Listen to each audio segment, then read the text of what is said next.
Bonjour chers auditeurs et auditrices, bienvenue sur Arrête de te battre, tu vas encore grossir, le podcast dédié à la silhouette et aux émotions. Aujourd'hui, je vous propose de plonger ensemble dans le mystérieux monde du craving alimentaire. Ne vous inquiétez pas, je vais vous expliquer ce que c'est et de découvrir comment la pleine conscience peut être notre bouée de sauvetage. J'ai envie de vous demander, vous est-il déjà arrivé d'avoir une envie si puissante qu'elle vous obsède? Une envie de chocolat, de chips et même de cette tarte aux pommes qui vous rappelle votre enfance. Eh bien, cette envie, c'est le craving. C'est cette anticipation du plaisir qui électrise tout votre corps. Le cerveau, avec toute sa complexité, on va dire, mobilise toutes ses ressources pour vous faire focaliser sur une envie afin de se sentir mieux ou moins mal. Il y a principalement deux types de craving. Le premier, c'est celui de la récompense. C'est le désir de manger quelque chose pour se faire plaisir, pour se récompenser, pour s'évader, pour prendre un instant pour soi, un instant pour fuir la réalité. Le second, c'est le craving de soulagement. C'est une envie plutôt pour calmer un mal-être intérieur, une angoisse, une tension. Là, l'idée, c'est d'aller moins mal. Mais comme beaucoup d'entre nous l'ont déjà expérimenté, ce soulagement est souvent de courte durée. Plus on répond à notre envie alimentaire, plus notre cerveau accentue ce comportement, plus aussi ce comportement dérègle la chimie de notre cerveau et on risque de devenir addict à notre alimentation. Donc, ça veut dire que ça n'a rien à voir avec la motivation, la volonté. Et vous allez voir, je vais vous parler de la dopamine. Et la dopamine a un impact sur la motivation. Donc ça peut même être normal d'avoir moins de motivation lorsqu'on est dans cette problématique-là. Et ça peut être du coup difficile de se sortir des soi-disant mauvais comportements alimentaires. Donc là, j'ai envie de dire stop à la culpabilité, stop à la dévalorisation. Vous n'êtes pas la seule ou le seul responsable de cette problématique-là. Alors, d'où vient, on va dire, cette envie de manger, cette envie puissante? Eh bien, ça se résume à la dopamine. On pourrait dire l'accusé et la dopamine. C'est un neurotransmetteur donc produit par le cerveau qui est lié à la notion de plaisir et de récompense. Lorsqu'on cède à une envie, on a une déferlante de dopamine qui inonde notre cerveau. C'est ça qui génère le sentiment éphémère, hélas, de bien-être. Et comme je disais, attention, céder trop souvent peut conduire aux addictions. Et c'est un cercle vicieux parce que plus on va manquer de dopamine, plus on va avoir des envies de craving et plus on va épuiser la dopamine par cette libération ponctuelle de plaisir et plus le comportement va s'amplifier. Mais au final, pourquoi on manque de dopamine? Quel est le malaise? Alors, on peut avoir un manque d'apport dans l'alimentation, mais souvent le craving est un signal, ou j'ai envie de dire peut-être un symptôme d'un besoin plus profond. Et il est peut-être là pour combler un vide, pour se protéger, pour s'apaiser, pour se réconforter.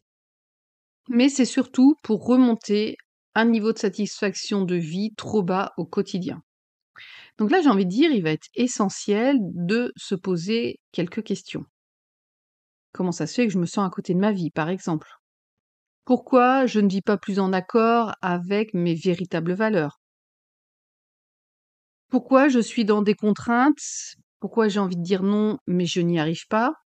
Et c'est tout ça qui fait baisser le niveau de valeur. Quels sont mes besoins au quotidien que je ne nourris pas et qui pourtant m'amènent à un état de bien-être et qui m'éviteraient d'être dans ce craving? Alors le souci, c'est qu'à force d'être dans un état de mal-être, il y a un stress intérieur qui va s'installer avec une production de ce qu'on appelle le cortisol, qui est l'hormone qui est censée nous permettre de nous adapter au stress. Mais lorsqu'elle est produite en excès, elle va dérégler la chimie du cerveau, elle va perturber la synthèse de la dopamine.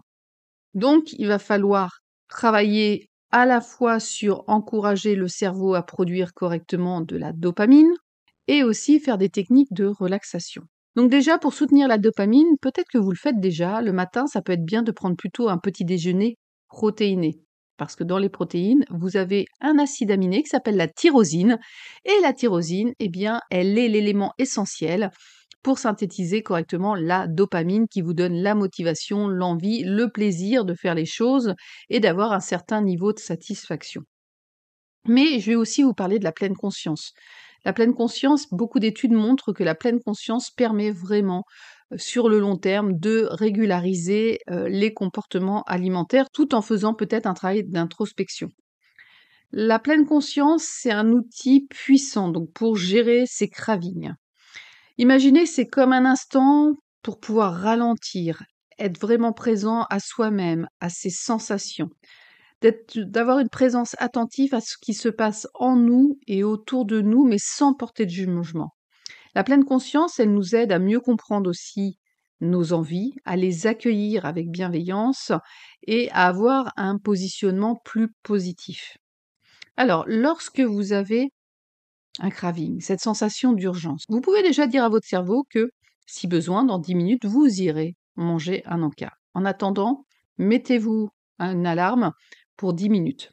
Installez-vous confortablement dans un endroit au calme et commencez par porter votre attention sur votre inspire et votre expire. Imaginez l'air qui rentre par le nez, qui descend dans la gorge jusqu'à vos poumons, et à l'expire, l'air qui remonte des poumons vers votre gorge pour être soufflé par la bouche. Vous pouvez y mettre l'intention, j'inspire le calme et la tranquillité, j'expire les tensions et les crispations. Et après, vous pouvez imaginer, revisiter chaque partie de votre corps, vos pieds, mettre toute votre conscience dans vos pieds. Comment sont-ils posés à plat? Quelles sensations ça vous donne?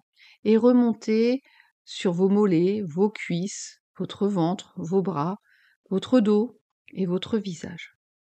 Peut-être que cela ne va pas être suffisant. Vous pouvez aussi prendre le temps de respirer une huile essentielle où l'odeur vous est agréable et d'imaginer que cette odeur vient vous remplir de présence, de calme, de douceur. Imaginez suivre le trajet de l'odeur de cette huile essentielle, venir vous recentrer, vous ramener au moment présent. Ça va déjà être un bon moyen de gérer le craving. Et j'ai envie de dire, pas de culpabilité, parfois, l'émotion est trop forte. Donc il va être important de répondre à l'envie bien de manger quelque chose, mais toujours en pleine conscience, c'est-à-dire prendre le temps de s'installer comme si vous receviez la reine d'Angleterre à votre table, une tasse, une jolie tasse, une petite coupelle ou une petite assiette. Vous allez pouvoir couper en morceaux l'aliment que vous avez envie de déguster et de porter toute votre attention sur les saveurs au niveau de votre bouche, ce qui permettra d'amener un certain plaisir, de libérer la dopamine, mais de ne pas en abuser. Et s'il y a un craquage, pas de souci.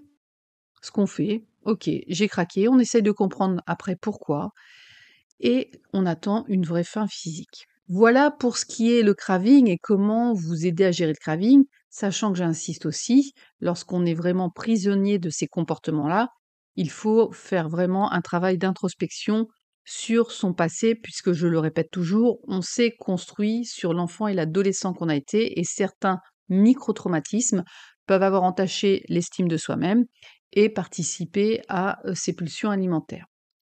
Écoutez, j'espère que là, vous aurez quelques outils pour vous aider lors d'un prochain craving. Rappelez-vous déjà que simplement prendre conscience est le premier pas vers la liberté. Si vous voulez en savoir plus sur les techniques de dessin neurographique, l'enfant intérieur, vous pouvez aller sur www.silbaya.com. Surtout, n'hésitez pas à partager, à liker si vous avez aimé ce podcast. C'est un moyen de soutenir la chaîne. Et moi, je vous dis à la semaine prochaine. Bye bye.